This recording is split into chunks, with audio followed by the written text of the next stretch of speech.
Madame Mendez, bonsoir. Bonsoir, M. Marchand. Vous avez eu une belle visite aujourd'hui? Super de belle visite. Très heureuse d'accueillir mon chef à Brossard.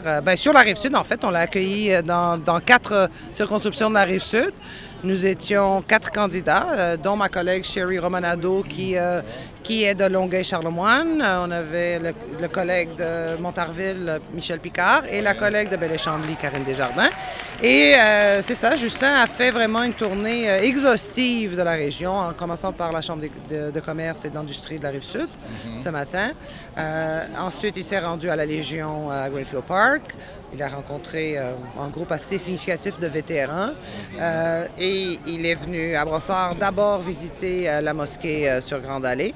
Vous comprendrez qu'actuellement, avec le type de propos extrêmement agressif et isolatoire, isolant plutôt, que tient le gouvernement actuel vis-à-vis de la communauté islamique, Justin Trudeau tient beaucoup à démontrer à quel point nous sommes en parti, non seulement le parti de la Charte, mais le parti qui veut faire du Canada un Canada d'accueil et de compassion comme il a toujours été avant le gouvernement conservateur. Pour moi, la visite de mosquée fait partie de ma job de promouvoir un message d'inclusivité, d'ouverture, de respect. Si effectivement il y a des inquiétudes par rapport à une communauté ou une autre, c'est encore plus important de ne pas les permettre d'être marginalisés et exclus. Tous ces gens, c'était aussi des Canadiens et méritent d'être visités par des Canadiens, des politiciens canadiens. D'ailleurs, dans la dernière élection, cette mosquée a été visitée par tous les candidats, y compris le candidat conservateur. Je ne sais pas aujourd'hui que Justin a commencé à fréquenter des mosquées, ni hier, ni il y a 2 ans. Là. Ça fait depuis très longtemps. N'oublions jamais que Pierre Elliott Trudeau a été le premier ministre canadien qui a ouvert l'immigration aux pays asiatiques musulmans, le Pakistan, le Bangladesh. Ce sont pendant les années de gouvernement de M. Trudeau que le Canada a ouvert son immigration à ces pays-là. Donc, je m'excuse, flirter avec la communauté musulmane, c'est nous insulter, parce que ça a toujours été l'attitude du Parti libéral. C'est d'insulter, exactement, c'est insulter le Canada. Revenons un petit peu dans notre territoire. Vous allez vous présenter, bien sûr. Je suis la candidate officielle.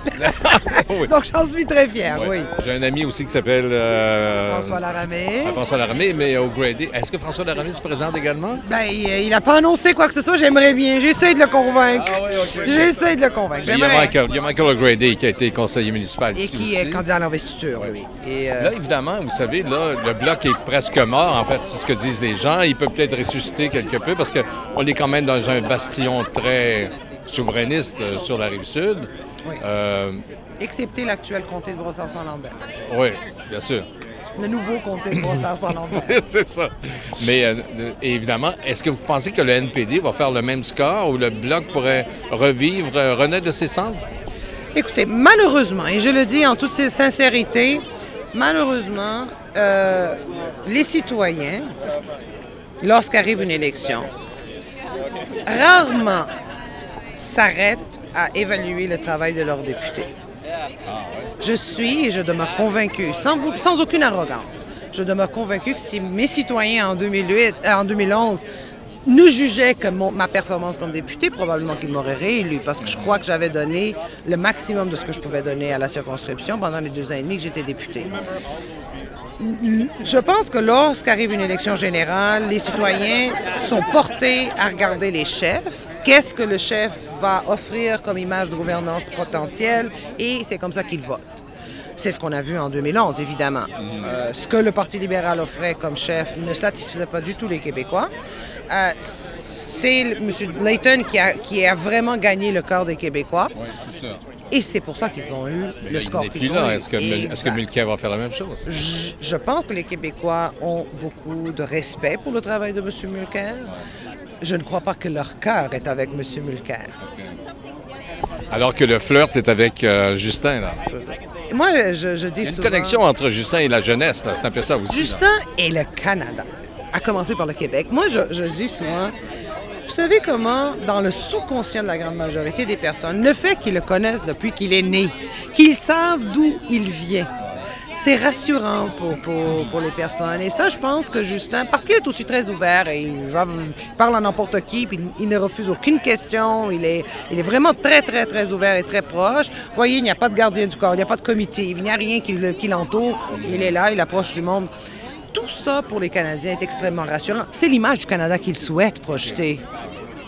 Et ça, je pense, c'est ce qui va finir par gagner le cœur des Canadiens. Bonjour, Justin Trudeau. Qu'est-ce qui vous amène à Boucherville particulièrement aujourd'hui? Bien, on est en tournée à travers le pays. Le Parti libéral a énormément de travail à faire pour regagner la confiance des gens à travers le pays. Et je suis ici pour d'abord appuyer nos candidats extraordinaires que j'ai avec moi, mais aussi pour être à l'écoute des gens. Il y a tellement de cynisme en politique que de pouvoir être engagé sur le terrain avec les citoyens, les experts, les entreprises pour comprendre les enjeux, pour pouvoir bâtir des solutions. C'est ce que je fais. Ça se fait pas d'Ottawa, ça se fait sur le terrain.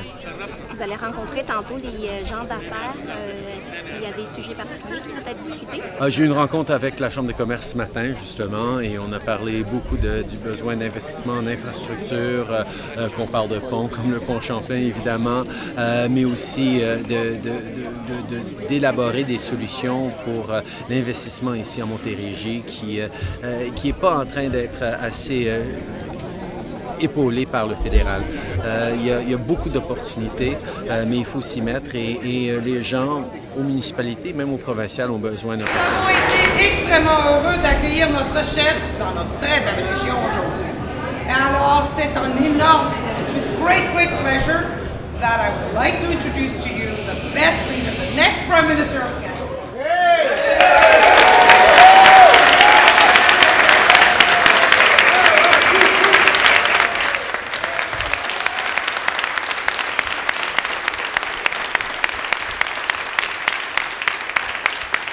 Merci beaucoup. Quel plaisir de vous voir en si grand nombre aujourd'hui.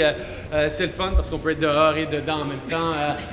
C'est la réalité de l'été, mais il faisait tellement chaud aujourd'hui que de pouvoir avoir un peu de pluie, je pense que ça va nous faire du bien. Quel plaisir de vous voir ici en si grand nombre, et pas juste du quartier, mais d'à travers l'île de Montréal. Je vois beaucoup de candidats potentiels. Pardon? Ah oui, et je veux saluer M. Leduc, le maire de Brossard, qui vient juste d'arriver.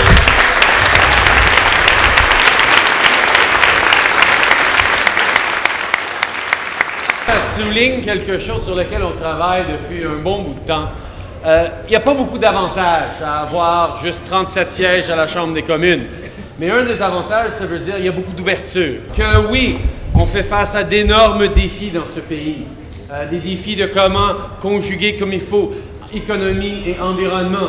Comment bâtir une économie prospère qui fonctionne pour les gens de la classe moyenne.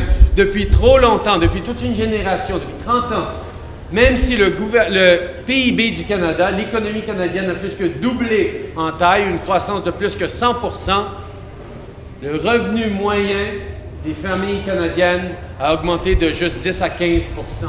My biggest problem with this government is their lack of ambition for the country.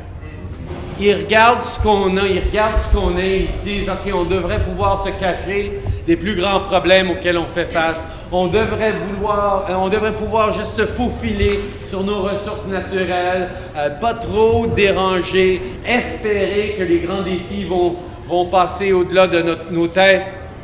La réalité, c'est que nous faisons partie des problèmes de la planète et donc nous faisons partie aussi de la solution pour la planète. Surtout, une société qui se distingue pour être fort, pas en dépit de nos différences, pas malgré toute notre diversité, mais bien à cause de notre diversité.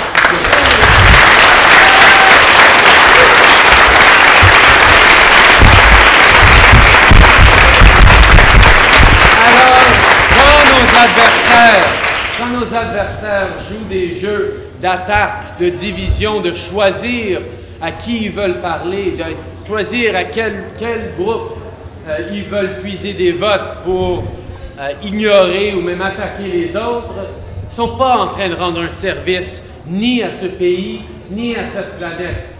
Le monde a besoin d'un endroit qui comprend que nous sommes définis en tant que Canadiens, pas par notre langue, notre religion, ou notre culture, ou notre passé, ou notre histoire, mais bien par les valeurs que nous partageons d'un bout de ce pays à l'autre. Des valeurs d'ouverture, de respect, de compassion, de oui, vouloir travailler fort, mais aussi d'être là les uns pour les autres en moment de difficulté. You know what? It's time we all played our role in building a better future for our kids and our grandkids. It's time we all stepped up once again. And that's what I'm hearing across the country. And that's why these days it's so good to be a Liberal.